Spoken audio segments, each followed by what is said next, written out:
I'll tell you what, I don't know if I've ever given this much value in one single episode. So if you want to know an exact plan of action for the first 8-week launch plan, it's about to go down. Most hosts never achieve the results they hoped for. They're falling short on listenership and monetization, meaning their message isn't being heard and their show ends up costing them money. This podcast was created to help you grow your listenership and make money while you're at it. Get ready to take notes. Here's your host, Adam Adams.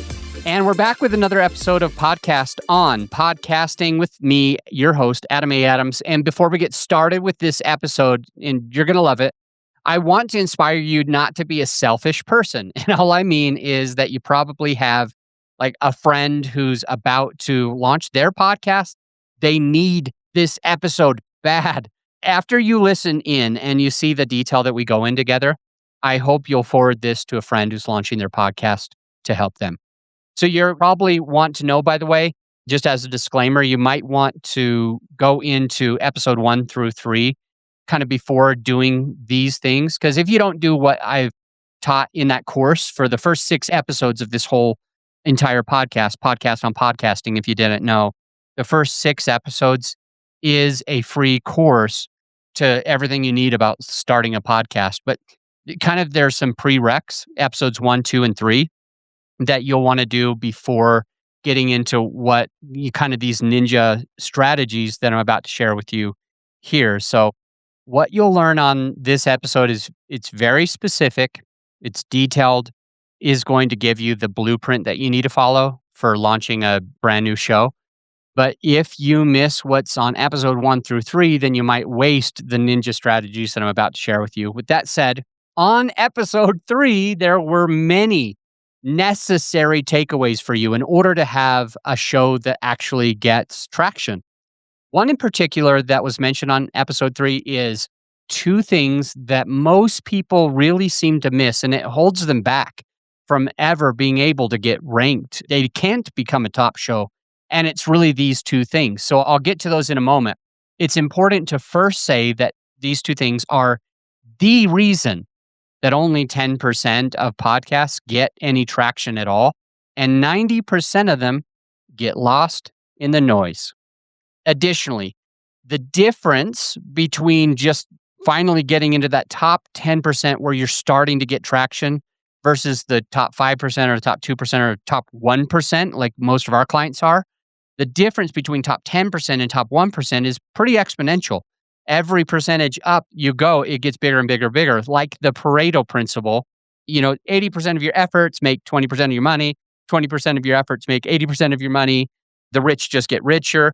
Just as you move up from 5% to 2%, that 3% difference gets huge. That's what I'm trying to illustrate here. And it all hinges if you're going to be just getting to top 10% or if you want to find a way to get all the way to the top 1%.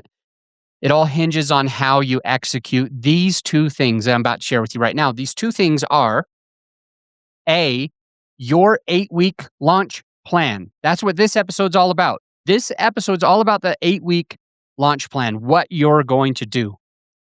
And B, the other thing that it hinges on, if you're going to get traction or not, is how you incorporate paid marketing into your podcast. More on marketing because this isn't an episode about marketing.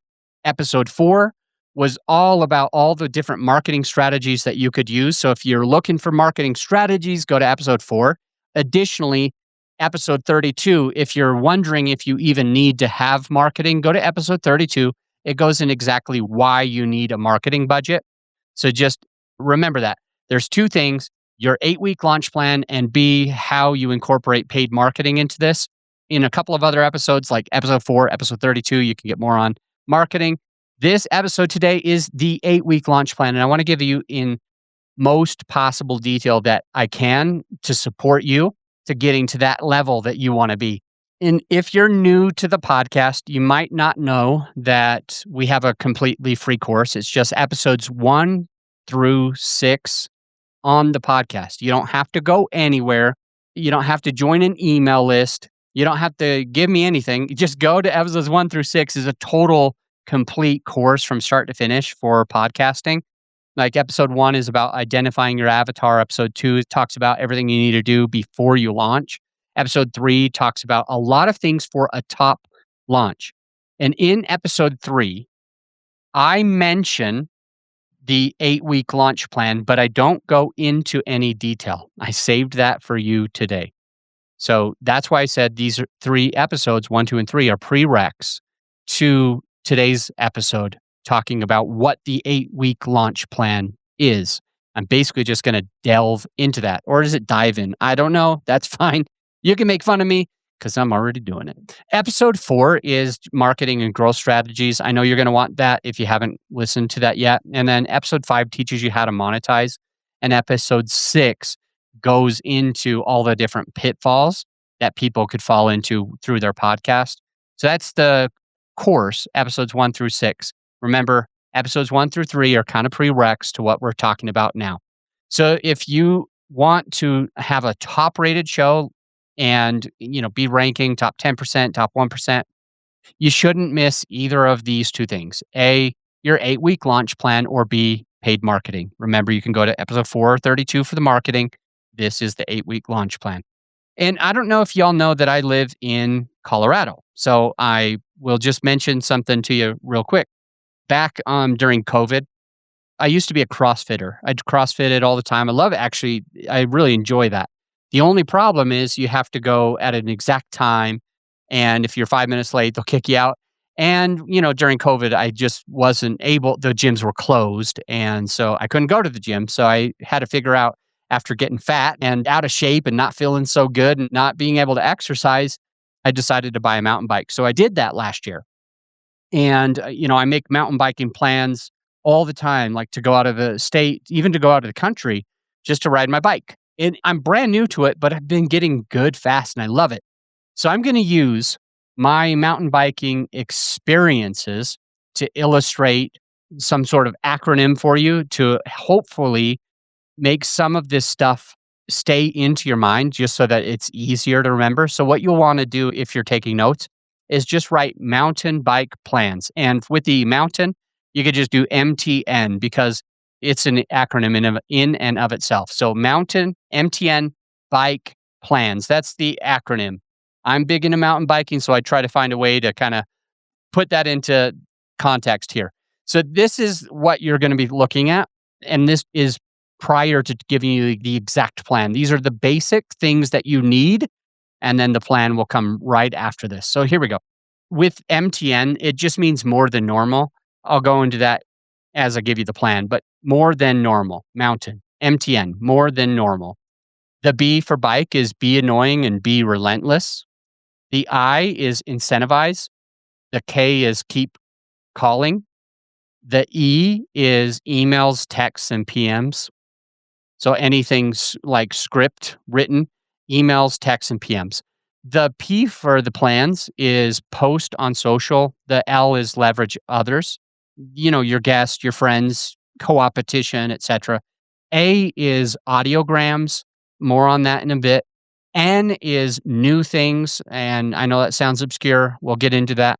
And S is swaps with other hosts and like getting on other people's platforms, other people's podcasts, stuff like that. So get down with OPP, other people's platforms. Here we go. So mountain bike plans. Remember those. We might go over them one more time. But that, if you're writing that down, that's the best way to keep a lot of this to stick into your mind.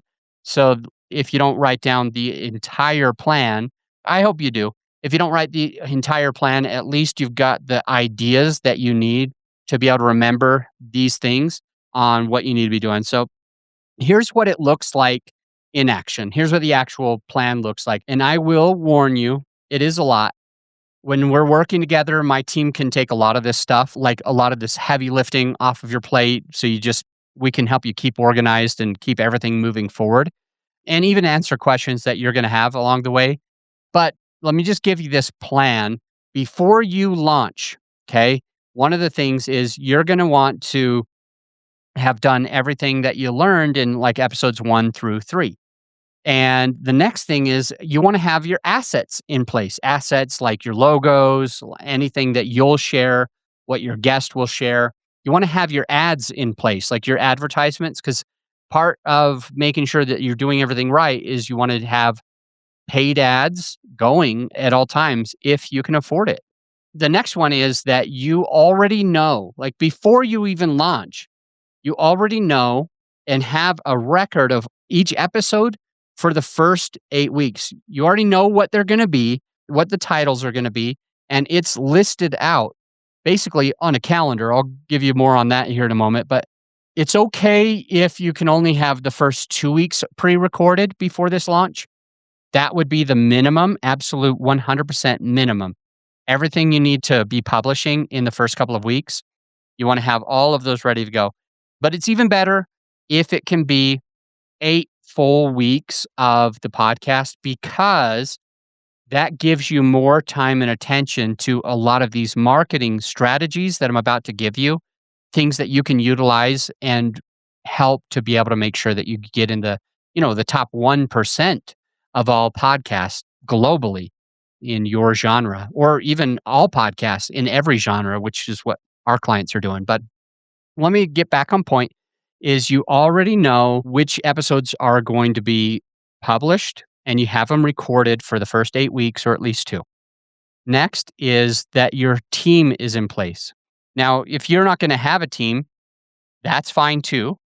It's going to be more challenging. It's going to be a little harder if you're doing it completely on your own, but you are your team in that matter. Like in that case, you are your own team and you want to make sure that you know everything that you're going to be doing. For example, you need to be creating audiograms, videograms, quote cards. You need to be emailing those things to the guest.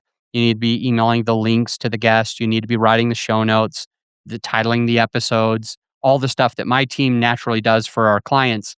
This is what you would do by yourself if you were going to be a one-man band or a one-woman band. There's a lot more to it. I'm just not going to spend all the time going into this, but you got to get your team in place. Who's going to edit it? Who's going to publish it? Who's going to email the guest? Who's going to create the marketing materials? Figure that out before you launch. You also want to figure out incentives.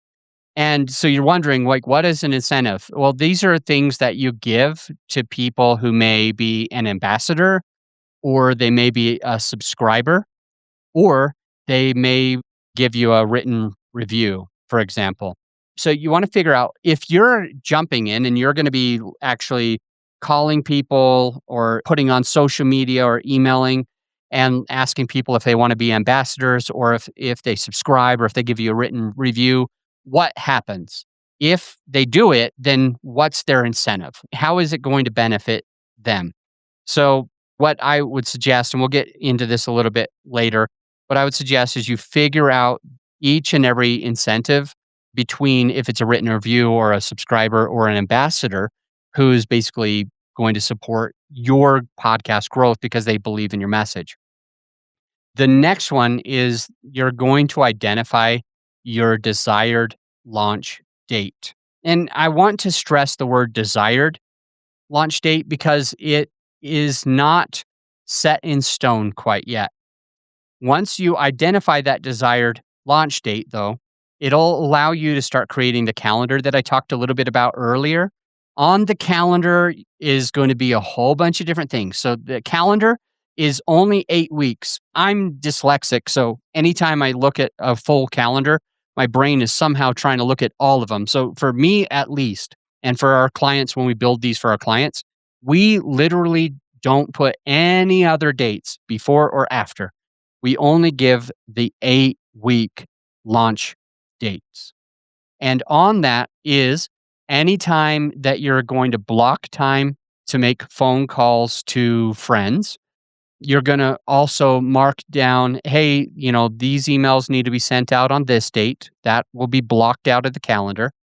Additionally, you want to block out any social media posts. Like if you're going to be interviewing somebody that day, you put on, hey, I'm interviewing this person this day. And so you might make a post like 2 days before where it says, hey, I'm going to be interviewing XYZ tomorrow and wanted to know what questions you thought I should ask, for example. So you're outlining just the whole 8-week launch plan. Like any paid ads, you'll put hey, I'm going to start this campaign on this date. I'm going to start this other campaign on this other date. Those ads that you already had in place, you just need to put in when are you going to do them. And you also put anytime an episode drops in the first 8 weeks. For example, the first date is when your first few episodes launch, and then you put like, let's just pretend like you're going to go daily episodes. You're going to do 6 on day one, and let's say you're going to just do daily episodes. So you might put 6 on a Monday, and then on Tuesday is episode number 7. Wednesday is episode number 8. And you're writing these down for those first 8 weeks and keep it where this is a calendar only for the podcast where you can make sure that you and your team are hitting your measurables. You're hitting those targets, those goals, and you're hitting them on time every time. So that's why it's so important to have this calendar. And that's a lot of the stuff that needs to go into the calendar when episodes drop. And just a hint on that is you want to let your guests know ahead of time. So, for example, you get this calendar all written out, and then you can make phone calls to all of your guests and say, hey, John, I wanted to let you know that your episode drops. It's going to be episode 7, and it's going to drop on Tuesday. Hey, Amy, I want to let you know that your episode's actually coming out on XYZ Wednesday, and it's going to be episode number 8. And I'm just want to let you know that you're excited. So you can either email them or you can call them. If you're working with us, we email them for you. If you're doing it on your own, you either call them or email them. It's up to you. Then the next thing after the calendar is all figured out is you want to plan as many podcast swaps as you can within the first 8 weeks and or even before the first 8 weeks if possible. These are all things you're doing before the launch, remember. So with this podcast swaps, that means an interview swap. That means you're on somebody else's podcast and they're on yours. And that's going to help you both grow. A rising tide raises all ships, and you're a ship and they're a ship and you're growing together. So you want to get those planned out. And the big thing that you need to remember about planning these podcast episode swaps is you got to have a call to action. People think that just having a podcast swap is good enough. It's really not. What you want to do is you want to act as if the podcast episode, your podcast is launching right before. On every single episode, you want to act as though your podcast just launched. So you want to say something like, hey, Amy, when does this podcast go live? And Amy says, it goes live on June 2nd. And you say, oh, awesome, because I'm launching my podcast on June 1st. So that'll be perfect. And then when you jump in and start talking to people, or you basically during your interview and you're adding value to the perfect listener of that show, well, what you're going to be saying the whole time is, yeah, Amy, I literally just launched my podcast this week. And so you say something like that. You say, my podcast actually goes live the day before this podcast episode is live. So if you're listening to this, it's already up, for example. So you want to let them know and let them be aware. But if you don't have a call to action like, hey, go and check out my podcast, then you're going to lose. So one thing that you could do is, for example, with me, I actually have, as you probably know by now, a course which is free and easy to find because it's part of this podcast. And if I knew that my podcast was launching on Monday and the episode was going to be going live after that, well, let's just say mine was going to go live Monday, June 1st. I don't even know if that date exists anywhere in time, but Monday, June 1st. And I knew that this episode was going to go live somewhere in June or July. Then I would just say, yeah, as you're listening to this, my podcast actually just came out. And for your listener, I will let you know that I have like a course on podcasting. It's the first 6 episodes, and they might want to check that out. It could really help them out with what we're talking about. So that's a call to action. I want to call you to do something. You're listening. So I want to call you to do something. What is it that we want you to do? Well, my podcast just went live and I want you to listen in. But if you call them to action with, hey, please do this thing for me, they're not going to do it. But if you call them to action with, hey, this thing will help you, you should do it, then they probably will take action, especially if it's easy, especially if it's cheap or free. Hey, my friend, as you know, this episode is sponsored by my company, growyourshow.com. We want you to be able to have the best tools at your disposal without costing you a whole arm and a leg. So right now you can get a free list of vetted equipment that like mics, mixers, webcams, sound treatment, editing software, everything that you need. I created the whole PDF with direct purchase links just to save you time and money, to help it be more convenient for you. So this free PDF will help you skip all the guesswork. If it's on there, it's vetted and approved by yours truly. And if it's not on there, it's probably not worth the money. So go ahead and get yours at growyourshow.com/PDF. Let's get back into the show. So with my podcast, as I was saying, and I'll wrap this part up because this is a little bit longer episode because I want to give you so much detail. With mine, if I'm on somebody else's and we're talking about podcasting, I'm always going to say, I have a free course. You don't have to sign up for anything. You don't have to go to a website or anything. It's just listen to my podcast. It's the first 6 episodes. It's easy. That's the way to start getting them into my world, right? And if they like those 6 episodes, they might continue to stay with my podcast. The next thing that I wanted to mention is you're going to submit a trailer. So you've got these podcast swaps all lined up. Now you're submitting a trailer. Someone's submitting a trailer. If you're working with us, we submit it for you. But regardless, that trailer episode needs to be submitted to iTunes 1 week before that proposed launch date that we talked about before. Now, later on, iTunes is going to approve you. They definitely will approve you. I mean, I can almost guarantee this because there's over 2 million podcasts. Very rarely do they not approve of a podcast. They'll let just about anyone have a podcast. It's why it's so easy to get kind of lost in the noise if you're not doing what we're talking about today. So your podcast trailer episode gets approved. And now you go back to that calendar where you had a desired launch date and you finalize the launch date. Now, if it stays the same, perfect, that's easy because now you already have the calendar. It's already ready to go. If it changes, it's only going to be by a day or two, forward or back. So if you had to change something, you would only need to switch a couple things on that calendar, like just moving the launch date back by 2 days and maybe moving like one of the Facebook posts by a day or something. So it can be really easy if you've been doing it in order, the way that I've been sharing with you so far. And now that it's all approved, guess what? You have a launch date. You finalize the launch date. And now you get to tell people about the launch date. And there's 6 things. There's basically 5 and a bonus. 6 things that support you to be able to help let people know about the launch date. Because if they don't know about it, they will not listen. They won't listen. So here's the 5 things. They go in order of best to least best. And then there's the 6th one, which is a bonus, which is kind of like a 5.1, we'll call it. So here we go.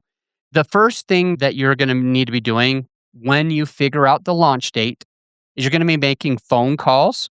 There's another call script that is later. This call script is more to the effect of, I have a podcast coming out. This is the date that it's coming out. And can I count on you for what? Can I count on you for being an ambassador for my podcast? Or can I count on you for being a subscriber to the podcast? Or third, can I count on you to listen to an episode or 2 and just give me an honest written review of the show? So that's what you're going to be doing before the podcast even comes out. This is when you know the launch date.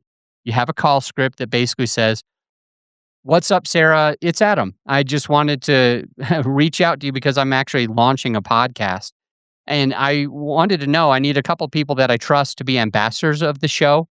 Can I tell you a little bit about the show to see if that's something you might be interested in?" And Sarah says, "Oh, sure. What's the show about?" And then you let her know it's about podcasting. It's about helping people because there's a lot of mistakes that happen with podcasts. And then people put all this work into it and they have a show that nobody listens to. And Sarah's like, "Wow, that's something I can get behind." And so you say at the end, speaking of calls to action, you say, "Sarah, so I hear that you're interested. Can I count on you to be one of those few people that I trust to be an ambassador for the show, to share this with your friends, to let other people know, to share it with your email list, to share it on your social, etc.?" or you have another call script where you're like, Pamela, I just wanted to let you know that I'm launching a podcast that is perfect for you. And the first 6 episodes are going to be a course that help you go from the beginning to end with launching a podcast. Once it launches, can I count on you to be a subscriber? And Pamela says, yeah, I'd be happy to subscribe to that show. And then you'll have even other people that, hey, mom, I just wanted to reach out. I'm actually starting a podcast and I need a couple people that I trust to listen to an episode or two and just leave an honest written rating and review. Can I count on you, mom, when that happens? And she could, oh, of course, when that comes out, I'll definitely do it. And I'll tell dad about it. And I'll tell your sister. Okay. So this is what the call script is about. And you haven't even launched yet. This is just when you figured out the launch date. And then you also are going to be doing personal text. So you'll text some people. You'll want to call as many as you can because that's the most effective. And then you want to text as many others as you can because that's the second most effective. The third thing is you want to private message people like on social media platforms, on LinkedIn and stuff like that. These are a little less personal and they can feel a little bit more spammy and a little bit more copy and pasty and they're a little harder, a little bit more challenging to utilize. That's why private messaging is like the name of my team's game. The main way that we market people's podcasts is through private messaging. And we do everything that we can to make sure that they don't seem like spam. So this is at scale because I have like many virtual assistants that help to be able to do these private messages for people. But anyway, you'll want to call them. Then you want to text them. Then you want to utilize private message campaigns. Fourth is emails. So you might not even have an email list. And even if you have an email list of 10,000 people or even 100,000 people, you might only have a 1 or 2 or 6% open rate, which means that it's going to 1,000 people, but only 10 of them are even opening it. So emails are a little less effective than, say, for example, calling, texting, and private messaging. Fifth most effective is actually doing social media posts. You have to do social media posts, even though it's number 5. I can give you stories. If we had more time, I would give you all of the stories to illustrate all of the things because I have them. But I want to get you all of the content. And I'm saying to you, and I hope you trust me, social media posts are the least effective of the 5, but they are still very effective. They do work. They do get subscribers. And I've seen people who started doing that for the first 4 weeks and they built up their listener base from just 50 people to 75 people to 100 people to 150 people to 175 people. It just kept growing organically as they were doing those social media posts alone in the first month. And then they stopped self-promoting. They stopped telling people about the social media. They thought that it was going to take over and easily just keep growing, but it shrank because they stopped. They stopped doing it and they lost all of their listeners because you were no longer the squeaky wheel that gets the grease. You were no longer in front of them. Some other podcast was now in front of them and their attention was diverted from you to your friend because you didn't want to self-promote. So I'm just letting you know, all 5 of these are super duper important. And the plus one, 5.1, the bonus is that anything new on social media is a hack. So if they have stories or lives on that social media platform or reels, whatever's the new thing on social, they usually tend to push that out and it gets a lot more traction. So if you want to boost your social media posts, you can just kind of use what's already working out there. So now that you've told everybody about the launch that's coming up, the next thing that you need to do is actually launch the dang podcast. So lucky you've come to the place where it's launch day. And you already heard me say launching 6 episodes on day 1. And you probably heard others say that you need to do at least 5 on day 1. Well, here's the thing. You need to launch between 3 and 6 episodes on the first day for maximal value. to you. So it's a minimum of 3, and that'll start getting you some traction. And if you could do 6, it's even better. And that all of those episodes get published on the first day. And earlier, remember when I said mountain bike plans more than normal? Here's one of those things where the more than normal comes in. During the first 8 weeks, it's in your best interest to publish more episodes than you normally are going to. So there are some people that want to argue that, hey, you just need to do what's sustainable. I understand that. I get that. I'm not arguing against it, but I am saying that during the first 8 weeks, as you're publishing episodes, you want to put as much content out as humanly possible. There's a lot of science and a lot of reasons behind this, but you want to put as many as you can. I like to suggest that it becomes a free course. I love the free course because now I can pour into your business and now you can say, wow, I really like Adam. If this is not a free course and it's just you interviewing other people, then you're just really on those first few episodes, you're really just promoting 3 different people. Nobody's able to kind of get hooked in. So think of Netflix and a couple things that Netflix does. One of the things that Netflix does is they'll push maybe a whole season out all at the same time.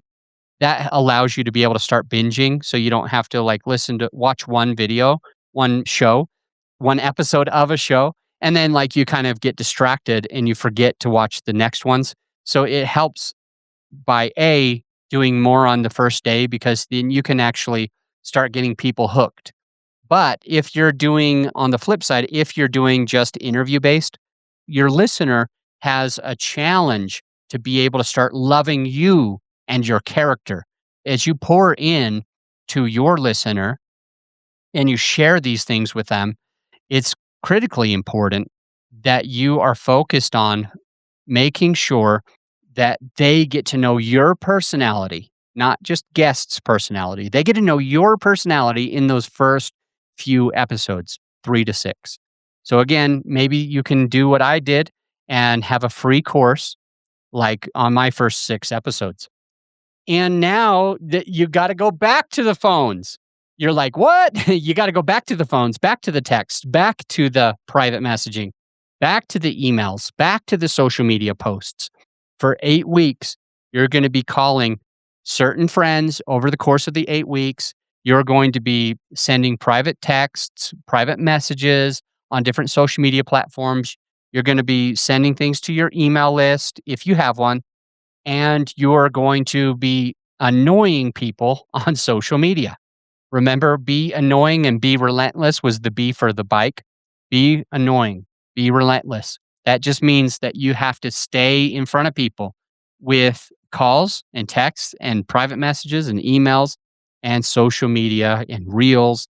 And if that's stressful for you, don't worry. There are ways, like with our team, we can take a lot of that stuff away from you. We can't call your best friend or your mom for you, but we can actually give you a proven call script to be able to call that friend, and we can help you automate some of these texts, and then we can handle the private messages, we can handle your emails, we can handle being annoying on social media for you so you don't have to worry about that. If you're a one-man band, you'll have to do it all, or a one-woman band, etc. So again, mountain bike is MTN more than normal. B was be annoying, be relentless. I was incentivized.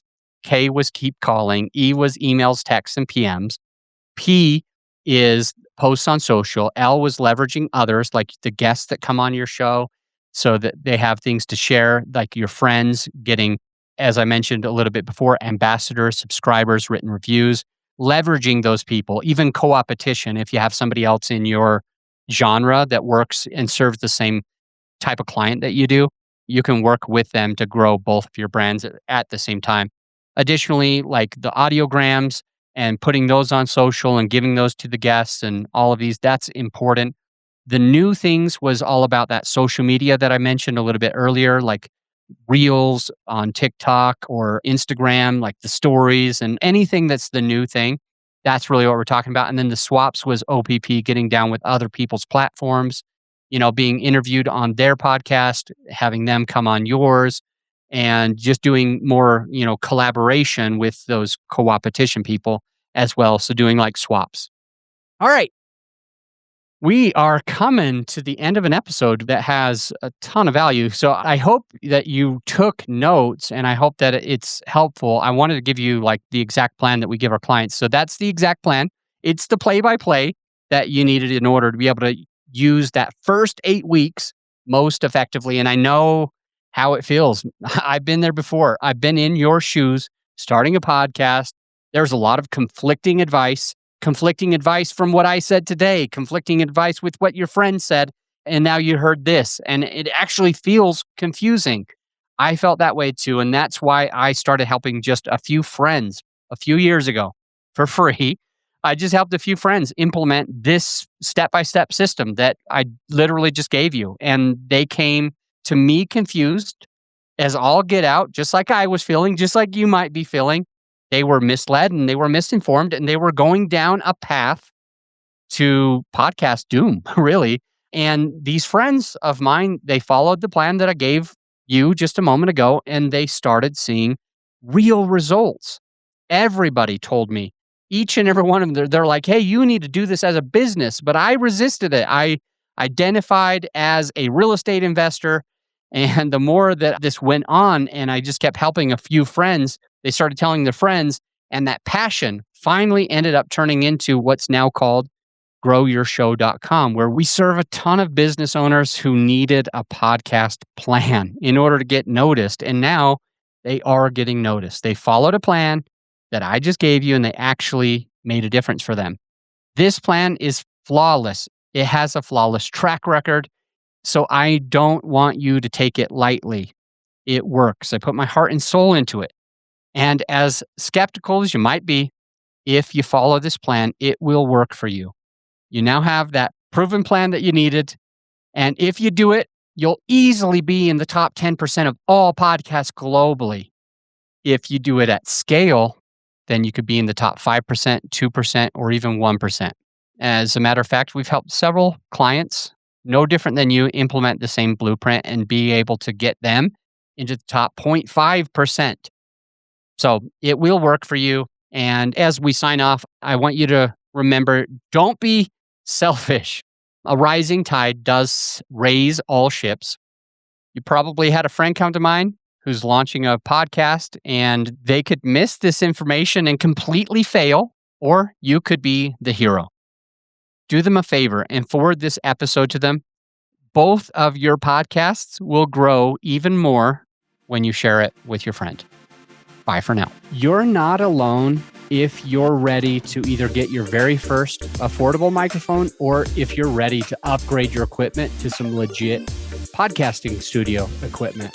Because on all of the forums over the last few months, I'm seeing this all the time. Even my own personal clients that work with my team, they're ready to get that next microphone. They're asking us for it. Additionally, when I'm on discovery calls with potential clients, they're always asking for this stuff. Hey, what mic do you recommend? Hey, what lighting do you recommend? What webcam should I be using?